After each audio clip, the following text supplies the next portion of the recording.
Hello everyone and welcome back to another video on the channel. Today we're going to be talking about The Unbearable Weight of Massive Talent, starring Nicolas Cage as Nick Cage, and of course Pedro Pascal as his partner in crime named JAVI. And this movie is just a blast. It's an action comedy adventure movie with Nick Cage that is just completely batshit crazy. I'm going to be talking about spoilers for this movie, so if you've not seen The Unbearable Weight of Massive Talent, I will be talking about spoilers for this movie, so go check this one out, especially if you're a fan of action comedies for one, but especially if you are a massive fan of Nicolas Cage, because he is just as wacky as he's ever been in this movie. So let's just jump into this. If you guys don't know what this movie's about, essentially Nick Cage plays Nick Cage, the persona that we see him as, while also playing a couple other versions of Nick Cage. He also plays the persona of NICKY that you saw in a talk show, like several decades ago at this point, that he's just very self-aware about himself and his own career, and I love that aspect of this movie. And of course you have Pedro Pascal, who plays a super fan of him, who hires him, essentially, or not really hires him, but he invites him to his birthday party for $1 million, and Nick Cage is down on his luck. He can't find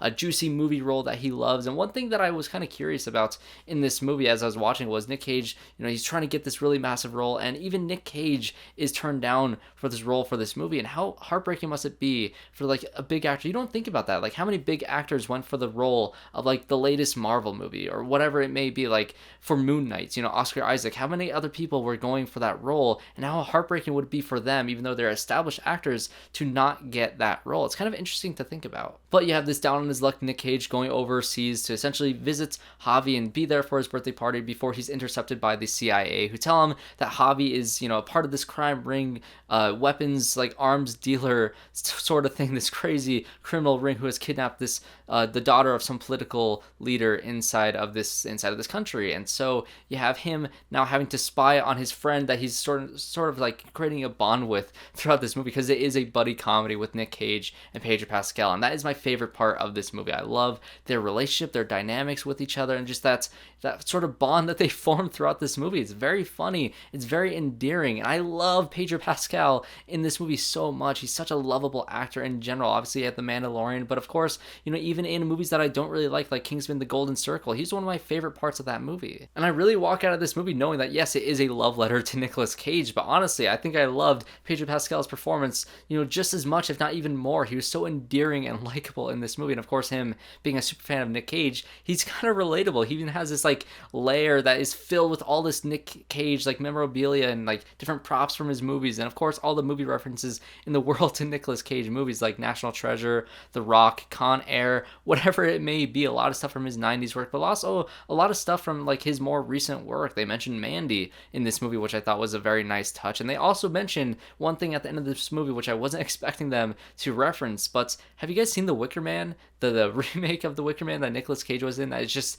completely trash and terrible? But there's this moment at the end of this movie where he's like, oh, not the bees, not the bees, and that is straight from The Wicker Man. What a great reference to something that is just like, everybody hammers him for being terrible in that movie, but I love it for his over-the-top wacky performance in that movie, because that's a lot of the things that he's known for. Nick Cage is known for these outlandish roles, these very eccentric roles, and this is probably his most eccentric role to date, because he's literally playing a cartoony version of himself, which is just like, what other actor would do this? And I'm very curious to hear you guys' thoughts on this question. Like, what actor do you want to see a movie like this to be about? Like, who do you want to play themselves as an over-the-top caricature of themselves in a movie? And also, a different question besides that is, who do you think would actually do a movie like that?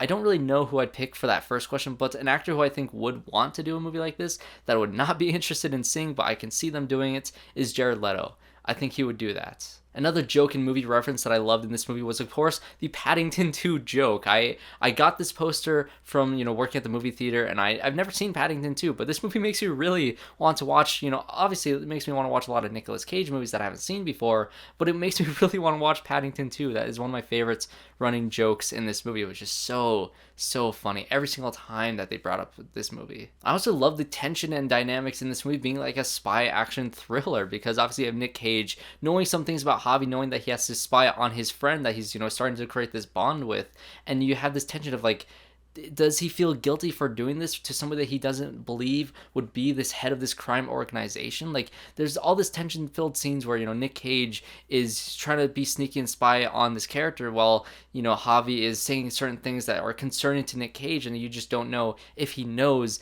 that he is actually a bad guy or if Nick Cage knows that whatever the situation is. It's always very fun. And some of those beats of tension can be repeated. Like, there's a scene in this movie where Nick Cage is talking to Pedro Pascal, and they're kind of shooting things with a shotgun up in the air, and that scene is kind of great. You have Javi saying these concerning things, even though he's trying to push Nick Cage to be able to write a better screenplay for them, because they're trying to write a script together, which kind of mirrors the movie that we're actually watching. And so Nick Cage thinks that Javi is like threatening him for whatever reason, and Javi is just trying to push him to be a better scriptwriter, and whatever it is, it's a great tension-filled scene because one character knows more than the other character does, and it's just a great way to build tension. But they do that a lot for the first 2/3 of this movie. That's pretty much the only way that they build tension in this film, and it's a lot of repeated versions of this different conflict. It isn't until towards the end of the movie when Nick Cage is kind of told by the CIA, because he thinks his cover is blown, to kill Javi, and Javi is told by his cousin, who's actually the real leader of this arms dealer crime organization, and he says that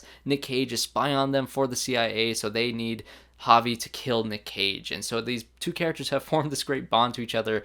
Both were told by outside sources to kill each other, and it leads to this great scene where Javi and Nick Cage kind of drive off together to this cliff that they go earlier in the movie. There's even a funny bit where they're trading each other's shoes, and they have like one last kind of like sorrowful conversation and loving the moments with each other before they go off and try to shoot each other. And then they realize what's happening, they don't want to do it, and of course all these other goons and bad guys start chasing them from there, and they're on the same page from this point on. That's one of my favorite scenes in this movie. Another one of my favorite moments in this movie was the acid trip sequence. That was such a fun moment of just like Nick Cage and Pedro Pascal being high off their mind, and they see some like two random people and they think, oh, I think they're watching us, we need to run, we need to escape. This is all while they're self-referential to talking about the script that they want to write. That is essentially the movie that we are watching. And this kind of comes into play once again at the end of the movie where all this crazy action beats are happening, this set piece happens, this car chase leads to Javi and Nick Cage saying goodbye to each other because Javi wants to slow down the bad guys and try to like stand up to his cousin even though he has never done that before, which is a great character beats and character moments and character growth in this movie for these characters, which is just ridiculous to say that Nick Cage playing Nick Cage has character growth, and Javi, the Superman of Nick Cage, has a lot of character growth in this movie, but they really do. And once Nick Cage drives off and he gets captured by the bad guy, and the daughter's there, and they save the girl that was kidnapped, and then his wife is there, and all these different things are happening, and then all of a sudden,